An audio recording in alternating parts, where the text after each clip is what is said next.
नमस्कारः। षष्ठकक्ष्यायाः रुचिरा इति पुस्तकस्य अनुशिक्षणे स्वागतम्।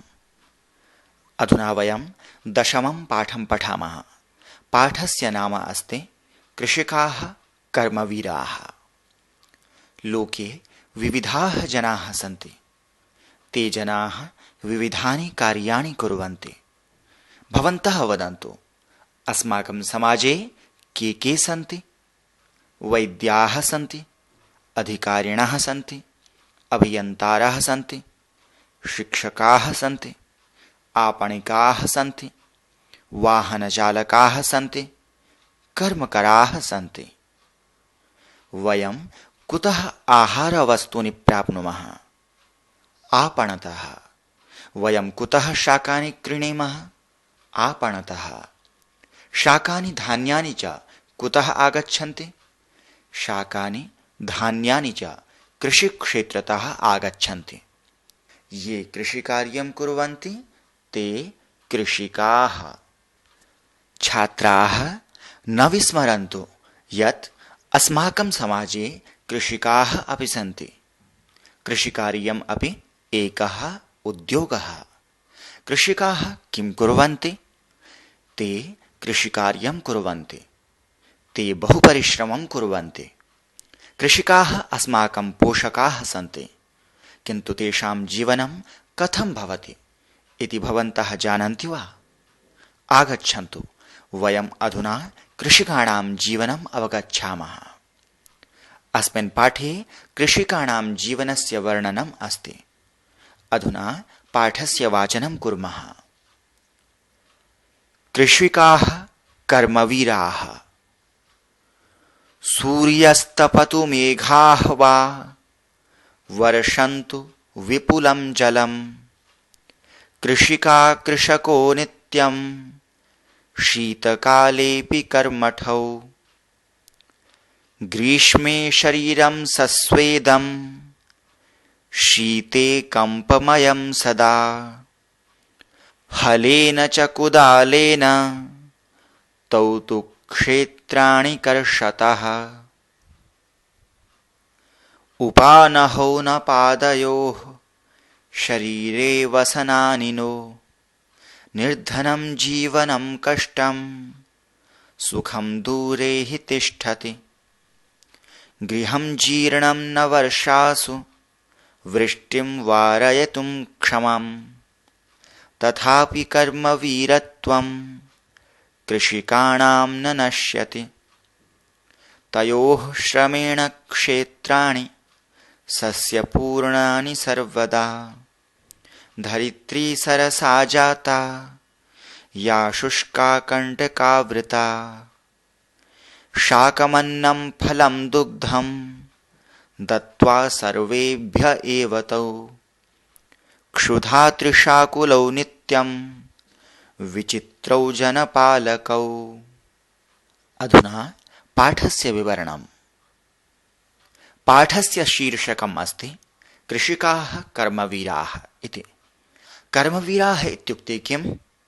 शृण्वन्तु, अहं विवरणं करोमि। कृषिकाः कदा कार्यं कुर्वन्ति? कृषिकाः घर्मकाले कार्यं कुर्वन्ति। ते शीतकाले कार्यं कुर्वन्ति। ते वर्षाकाले कार्यं कुर्वन्ति। कृषिकाः सर्वदा परिश्रमं कुर्वन्ति। ते सर्वदा क्रियाशीलाः भवन्ति। अतः ते कर्मवीराः भवन्ति। अधुना प्रथमं पद्यखण्डं पश्यामः। किम् अस्ति? सूर्यस्तपतु मेघाः वा वर्षन्तु विपुलं जलम्। कृषिका कृषको नित्यं शीतकालेऽपि कर्मठौ। एतस्य पद्यखण्डस्य अवगमनार्थं प्रयत्नं कुर्मः। सूर्यस्तपतु इत्यत्र पदविभागः कथम्? सूर्यः तपतु इति। तपतु इत्युक्ते किम्? तपतु इत्युक्ते उष्णं करोतु इत्यर्थः। लेट् हिम् हीट्। कः तपतु? सूर्यः तपतु। घर्मकाले सूर्यः किं करोति? घर्मकाले सूर्यः तपति। तपति अर्थात उष्णं करोति। पद्ये अग्रे किम् अस्ति? मेघाः वा वर्षन्तु विपुलं जलम्। आम्, मेघाः इत्युक्ते क्लाउड्स्, बादल। वा इत्यस्य अथवा इति अर्थः।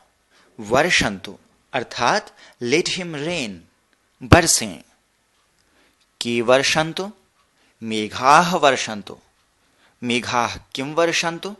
मेघाः विपुलं जलं वर्षन्तु। विपुलम् इत्युक्ते अधिकम् इत्यर्थः। घर्मकाले सूर्यः तपति, वर्षाकाले मेघाः वर्षन्ति, शीतकाले अधिकं शैत्यं भवति। घर्मकाले, वर्षाकाले, शीतकाले च कृषिकाः कार्यं कुर्वन्ति वा? आम्, कुर्वन्ति एव। सूर्यः तपतु, मेघाः वर्षन्तु, शीतकालः भवतु, तथापि कृषिकाः चिन्तां न कुर्वन्ति। अतः कविः वदति, सूर्यस्तपतु मेघाः वा वर्षन्तु विपुलं जलं, कृषिका कृषिको नित्यं शीतकालेऽपि कर्मठौ। कृषिको नित्यम् इत्यस्य पदविभागः दर्शितः अस्ति। कृषिकः नित्यम् इति। शीतकालेऽपि इत्यस्य पदविभागः अस्ति। शीतकाले अपि। नित्यम् अर्थात् प्रतिदिनम् अथवा सर्वदा। कृषिका कृषिकः च नित्यं क्रियाशीलौ भवतः। कर्मठो इत्युक्ते क्रियाशीलौ इत्यर्थः। कौ कर्मठौ भवतः? कृषिका कृषिकः च कर्मठौ भवतः। अत्र पश्यन्तु, कर्मठौ इति कर्मठः इति शब्दस्य द्विवचनम् अस्ति। अधुना द्वितीयं पद्यखण्डं पठामः।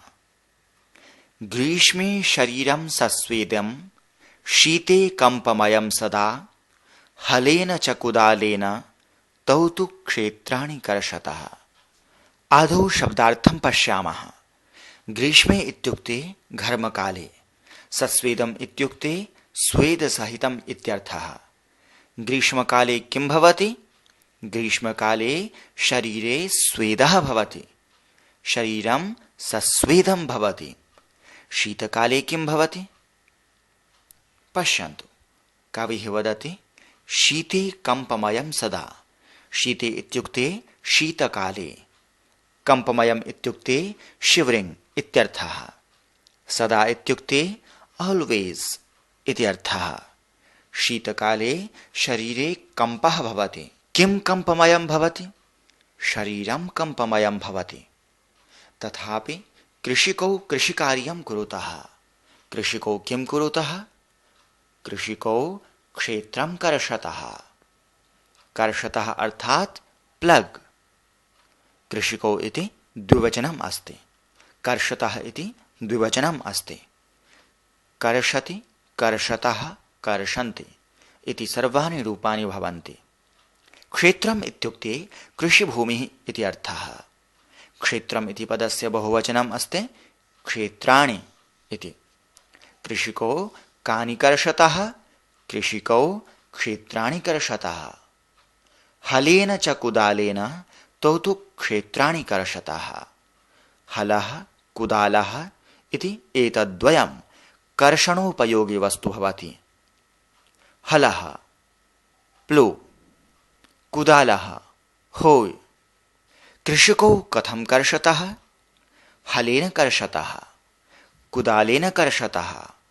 हलेन इति हल शब्दस्य तृतीया विभक्तिः अस्ति। कुदालेन इति कुदाल शब्दस्य तृतीया विभक्तिः अस्ति। तौ इत्युक्ते कृषिकौ। कृषिकौ केन क्षेत्राणि कर्षतः? हलेन कुदालेन च क्षेत्राणि कर्षतः।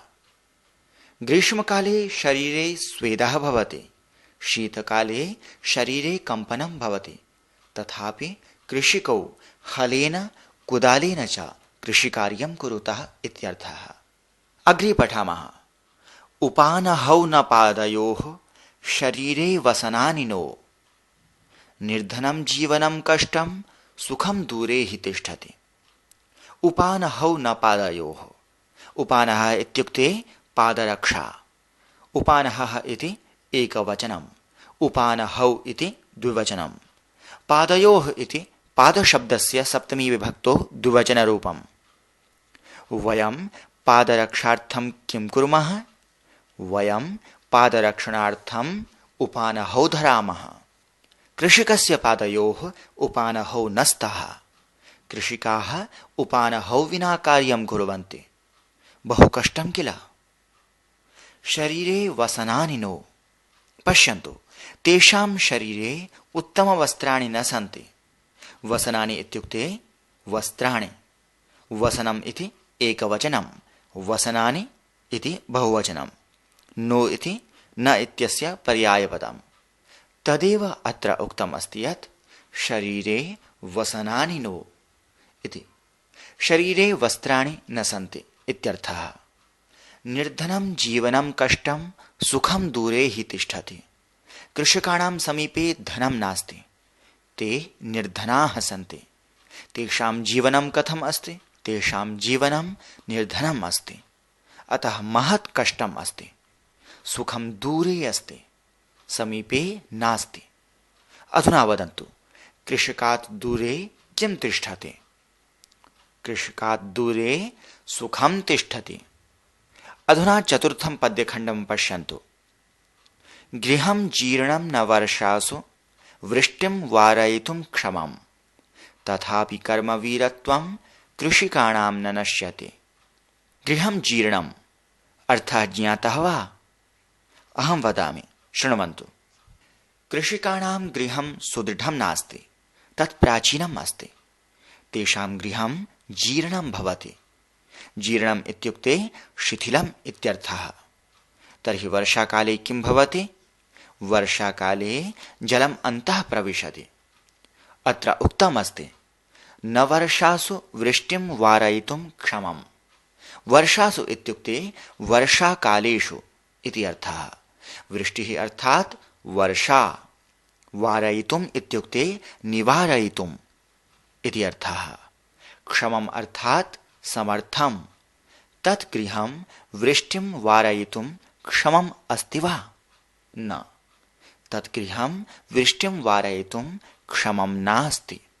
तत् गृहं वर्षाकाले वृष्टिं न वारयति। अहो, बहु कष्टम्। तथापि कृषिकाः क्रियाशीलाः भवन्ति। ते कर्मवीराः भवन्ति। तेषां कर्मवीरत्वं न नश्यति। केषां कर्मवीरत्वं न नश्यति? कृषिकाणां कर्मवीरत्वं न नश्यति। अतः कविः वदति तथापि कर्मवीरत्वं कृषिकाणां न नश्यति। अत्र पश्यन्तु, मार्गस्य पार्श्वे क्षेत्रं कथम् अस्ति? क्षेत्रं हरितम् अस्ति। क्षेत्रं सस्यपूर्णम् अस्ति खलु? एतत् कथं सम्भवति? एतत् सर्वं कृषिकाणां परिश्रमकारणेन सम्भवति। अधुना पञ्चमं पद्यखण्डं पठामः। तयोः श्रमेण क्षेत्राणि सस्यपूर्णानि सर्वदा, धरित्री सरसा जाता या शुष्का कण्टकावृता। इदानीं वदन्तु, तयोः इत्युक्ते कयोः? तयोः इत्युक्ते कृषिकयोः। कृषिकस्य कृषिकायाः च इति अर्थः। कयोः श्रमेण क्षेत्राणि सस्यपूर्णानि? कृषिकस्य कृषिकायाः च श्रमेण। तयोः श्रमेण किं भवति? क्षेत्राणि सदा सस्यपूर्णानि भवन्ति। अग्रे पठामः। किम् अस्ति? धरित्री सरसा जाता या शुष्का कण्टकावृता।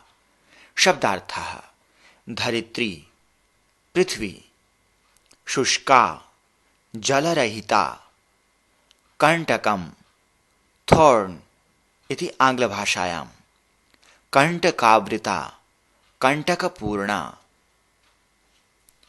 पूर्वं धरित्री कथम् आसीत्? धरित्री शुष्का आसीत्। धरित्री कण्टकावृता आसीत्। या धरित्री शुष्का कण्टकावृता आसीत् सा इदानीं कथम् अस्ति? धरित्री सरसा जाता या शुष्का कण्टकावृता। इदानीं कथम् अस्ति? सरसा अस्ति। सरसा रससहिता कयोः श्रमेण कृषिकयोः श्रमेण श्रमेण का सरसा जाता अस्ति श्रमेण धरित्री सरसा जाता अस्ति जाता अर्थात संजाता समुत्पन्ना इत्यर्थः या धरित्री शुष्का कंटकावृता आसीत् सा अधुना सरसा जाता अस्ति कृषिकाः परिश्रमं कुर्वन्ति ते किं किम् उत्पादयन्ति शाकम् अन्नं धान्यं च उत्पादयन्ति तानि उत्पन्नानि किं कुर्वन्ति स्वयं खादन्ति वा इतरेभ्यः यच्छन्ति वा अधुना षष्ठं पद्यखण्डं पठन्तु शाकमन्नं फलं दुग्धं दत्त्वा सर्वेभ्य एव तौ क्षुधा तृषाकुलौ नित्यं विचित्रौ जनपालकौ शाकमन्नम् इत्यत्र पदविभागः अस्ति शाकम् अन्नं सर्वेभ्य एव पदविभागः कथं सर्वेभ्यः एव सर्वेभ्य एव तौ सर्वेभ्यः किं यच्छतः शाकं यच्छतः अन्नं यच्छतः फलं यच्छतः दुग्धं यच्छतः कृषिकौ सर्वेभ्यः किं किं यच्छतः कृषिकौ सर्वेभ्यः शाकं फलं अन्नं दुग्धं च यच्छतः किन्तु तौ कथं स्तः इति भवन्तः जानन्ति वा क्षुधा तृषाकुलौ नित्यं विचित्रौ जनपालकौ तौ कथं स्तः तौ क्षुधाकुलौ स्तः तौ तृषाकुलौ स्तः क्षुधा इत्यस्य बुभुक्षा इत्यर्थः तृषा इत्युक्ते पिपासा इति अर्थः आकुलौ पीडितौ नित्यं प्रतिदिनं तौ नित्यं क्षुधा तृषाकुलौ स्तः पुनः कविः वदति विचित्रौ जनपालकौ इति किमर्थं सर्वेभ्यः अन्नं यच्छतः अतः तौ जनपालकौ स्तः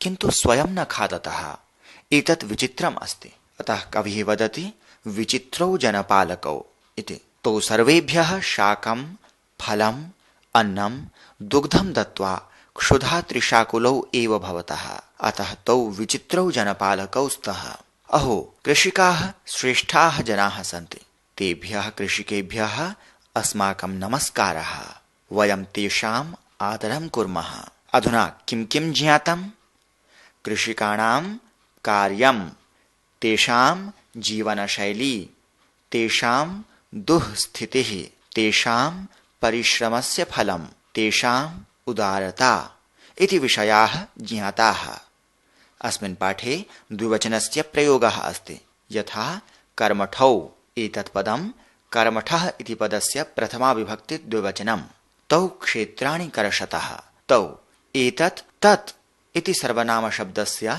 पुंलिङ्गे प्रथमा विभक्तौ द्विवचनं कर्षति इत्यस्य द्विवचनम् अस्ति कर्षतः उपानहौ न पादयोः उपानहौ इति द्विवचनं पादयोः इति सप्तमी विभक्ति द्विवचनं तयोः श्रमेण अत्र तत् इति सर्वनामपदस्य षष्ठी विभक्तौ द्विवचनरूपम् अस्ति तौ क्षुधा तृषाकुलौ तौ तत् शब्दस्य पुंलिङ्गे प्रथमा विभक्तौ द्विवचनं क्षुधा तृषाकुलौ एतत् क्षुधा तृषाकुल इति शब्दस्य प्रथमा विभक्तौ द्विवचनं विचित्रौ जनपालकौ विचित्र इति शब्दस्य प्रथमा विभक्ति द्विवचनम् अस्ति विचित्रौ जनपालक शब्दस्य प्रथमा विभक्ति द्विवचनम् अस्ति जनपालकौ पाठः समाप्तः अग्रिमभागे पुनर्मिलामः धन्यवादः